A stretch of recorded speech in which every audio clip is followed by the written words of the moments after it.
जिवती उत्सव विशेष माहिती. जिवती हा सण महाराष्ट्रात ग्रामीण व शहरी भागात मोठ्या आनंदाने साजरा केला जातो. जिवती या सणात जिवती सण आणि सोनार समाजाला मोठे महत्त्व असते.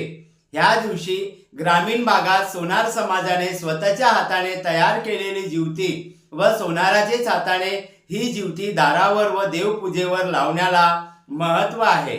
या दिवशी घरोघरी सोनार जिवती घेऊन येईल म्हणून प्रत्येक जण वाट पाहत राहते आणि सोनाराच्या हाताने जिवती लावून त्याची पूजा करून त्यांना दानदक्षिणा देण्याची प्रथा महाराष्ट्राच्या गावागावात आजही शेकडो वर्षापासून सुरू आहे. चला तर जाणून घेऊया जिवती सणाची माहिती, कथा व जिवती सण का साजरा करावा हे आपल्या हक्काची प्रसारवाहिनी ऋग्वेद सुवर्णवार्ता ह्या चॅनलवर. मी दिनेश शेवले, मुख्य संपादक ऋग्वेद सुवर्णवार्ता नागपूर. आमच्या सर्व टीम कडून जिवती सणाच्या खूप खूप हार्दिक शुभेच्छा. आईचे व्रत, समाजाचा सण जिवती. सप्रेम जय नरहरी, जय जिवती माता. आज श्रावण महिन्यातील पहिला बुधवार, आपल्या सर्वांसाठी अत्यंत पवित्र दिवस. आज आपण जिवती उत्सव साजरा करीत आहोत.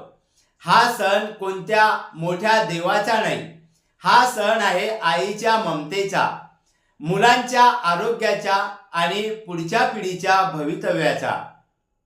आज मी आपल्या समोर जिवतीची संपूर्ण माहिती 5 भागात मांडणार आहे. भाग 1, जिवती म्हणजे कोण आणि जिवतीची पौराणिक कथा. जिवती देवी म्हणजे जिवंतिका देवी. ती साक्षात लहान मुलांची रक्षणकर्ता आहे. श्रावण महिन्यात पावसाळा सुरू होतो. याच काळात साप, विंचू, डास, रोग यांचे प्रमाण वाढलेले असते. लहान मुले पटकन आजारी पडतात, म्हणून आपल्या पूर्वजांनी मुलांना वाचविण्यासाठी जिवतीची आराधना सुरू केली. आता येते हृदयस्पर्शी कथा. पूर्वीच्या काळी एका गावात एक गरीब स्त्री राहत होती. तिला 7 मुले होती. दरवर्षी श्रावणात एक मूल आजारी पडून मरत होते. ती खूप दुःखी होती. एके दिवशी एका साध्वीने तिला सांगितले, बाई, श्रावणाच्या पहिल्या मंगळवारी जिवती देवीची पूजा कर, 5 भाज्या अर्पण कर आणि मुलांच्या नावाने प्रार्थना कर. त्या बाईने तसेच केले. तिने मनोभावे पूजा केली. रात्री तिला स्वप्न पडले. जिवती माता आली आणि म्हणाली, मी तुझ्या भक्तीने प्रसन्न झाली आहे.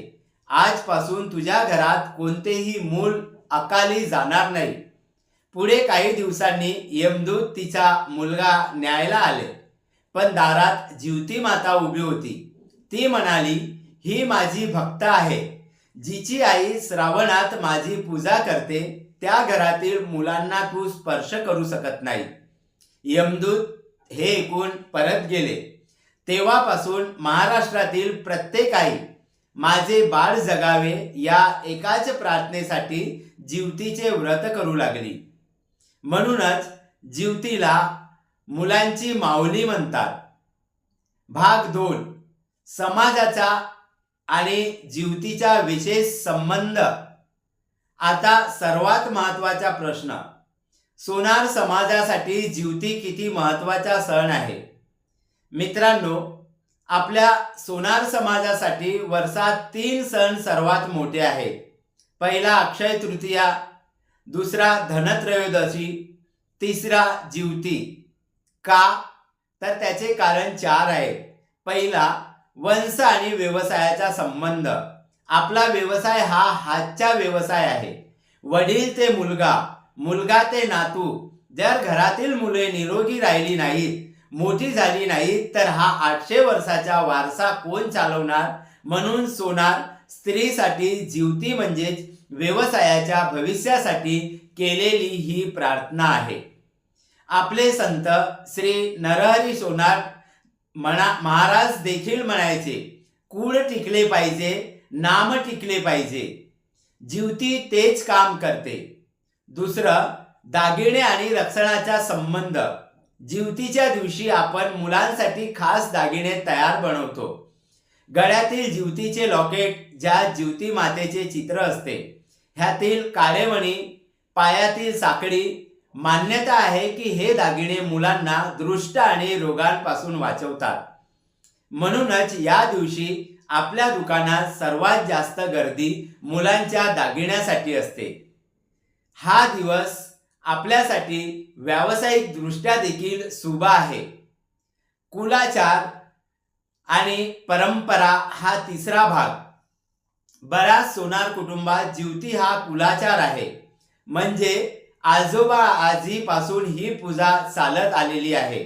या दिवशी नवीन कारागीर मुलांना पहिल्यांदा हातोडा, छन्नी दिली जाते आणि जिवतीचा आशीर्वाद घेतला जातो, म्हणजे बाळा प्रामाणिकपणे तू सोनारी काम कर.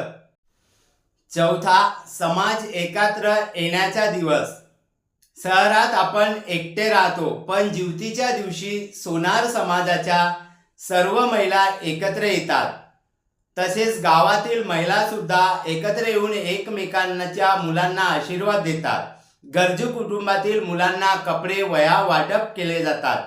याने समाजातील बंधुभाव वाढतो. म्हणून सोनार समाजासाठी जिवती हा सण फक्त सण नाही, तर हा पुढच्या पिढीचा विमा आहे. भाग 3. खेडेगावात जिवती कसे साजरे करतात.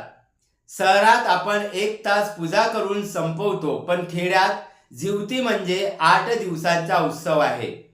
ह्या दिवशी ग्रामीण भागात सोनार समाजाने स्वतःच्या हाताने तयार केलेली जिवती व सोनारानेच हाताने ही जिवती दारावर व देवपूजेवर लावावी, याला महत्त्व असते. या दिवशी घरोघरी सोनार जिवती घेऊन येईल म्हणून प्रत्येकजण वाट पाहत राहते आणि सोनाराच्या हाताने जिवती लावून त्याची पूजा करून त्यांना दानदक्षिणा देण्याची प्रथा आहे. जिवतीचे दिवशी सोनाराच्या गावच्या बाजारातून हाताने रंगवलेला मोठा कागद आणतात. त्यात मध्ये जिवती माता बसलेली, आजूबाजूला 7 मुले खेळत आहेत. झाडावर मोर, खाली साप, विंचू हे चित्र म्हणजे जीवनाचे प्रतीक. 5 भाज्या गोळा करणे. शेतातून भेंडी, गवार, दोडका, पडवळ, आळूची पाने तोडून आणतात. याला 5 पाले म्हणतात. पूजेच्या दिवशी सकाळपासून पहाटे 5ला घरासमोर शेणाने सडा, रांगोळी, उंबऱ्याला आंब्याच्या पानाचे तोरण, पाट मांडणी, लाकडी पाटावर गव्हाची रास, त्यावर जिवतीचा टाक, समोर 5 दिवे, 5 भाज्या, फुले. सामुदायिक गोष्ट. गावातील सर्वात ज्येष्ठ आजी उभी राहते आणि मोठ्याने जिवतीची गोष्ट सांगते. सर्व मुलं आजूबाजूला बसतात. नैवेद्य. पुरणपोळी, उकडीचे मोदक, भाज्यांची एकत्र भाजी हा नैवेद्य आधी गाईला, मग देवाला आणि शेवटी मुलांना दिला जातो. ओटी भरणे. प्रत्येक आई आपल्या पदरात तांदूळ, हळद, कुंकू, नारळ, ब्लाऊज पीस आणि मुलांसाठी चांदीची अंगठी घेऊन जिवतीला ओटी भरते आणि म्हणते, माझ्या राजाला दीर्घायुष्य दे. संध्याकाळी बालांचा दिवस. संध्याकाळी गावातील सर्व मुले एकत्र येतात. त्यांना नवीन कपडे आणि प्रसाद दिला जातो. सोनार समाजात या दिवशी गुरुजींकडून मुलांना पहिले अक्षर देखील लिहून घेतले जाते. खेड्यात लोक म्हणतात, जिच्या घरी जिवती नाही तिच्या घरी चूल पेटत नाही.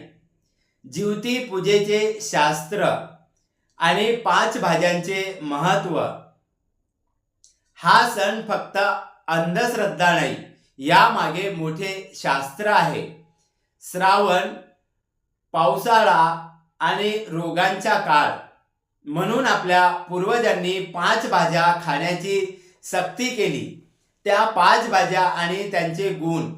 भेंडी पोट साफ ठेवते. गवार हाडे मजबूत करते. दोडका रक्त शुद्ध करते. पडवळ पोटातील उष्णता कमी करते. आळूची पाने लोह देते, अशक्तपणा घालवते. म्हणजे ज्युती म्हणजे आरोग्य शिबिर आहे आणि हे सर्व नैसर्गिक पद्धतीने. आजच्या काळातील संदेश आणि समारोप. आजच्या मोबाईलच्या युगात आपण हे विसरलो आहोत, पण ज्युती आपल्याला 3 गोष्टी शिकवते. एक, आईचे महत्त्व.